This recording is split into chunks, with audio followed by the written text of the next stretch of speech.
Hello guys! Pasensya na at ngayon lang ulit tayo nakagawa ng video.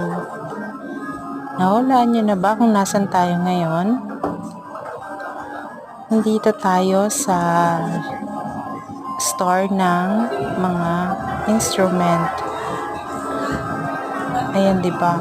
Yan ang nagpapakita or nagpaparealize sa atin kung gaano ba kahalaga ang musika. Hindi naman tayo makakabuo ng isang awit kung wala ang musika. Musical instrument instead. Ayan. Alam nyo ba nung aking kabataan pa, niisip-isip ko din yung mga instrument na ginagamit ng mga napapanood na nasa stage, di ba, yung mga nagko-concert, ganyan. May mga drummer kang makikita, piano, guitar, yung iba yung electric guitar.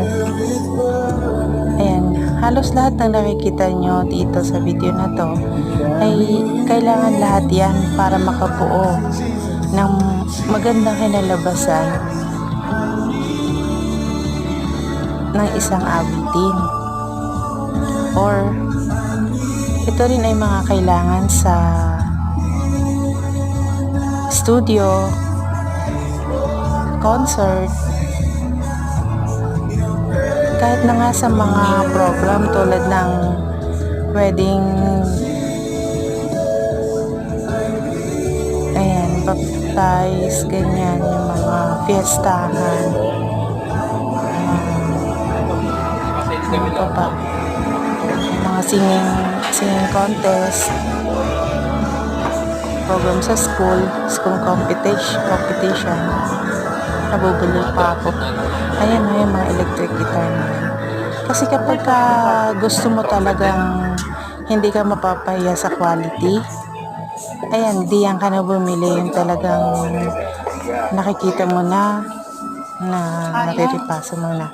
Kaysa magdalawang isip ka pa at sa online ka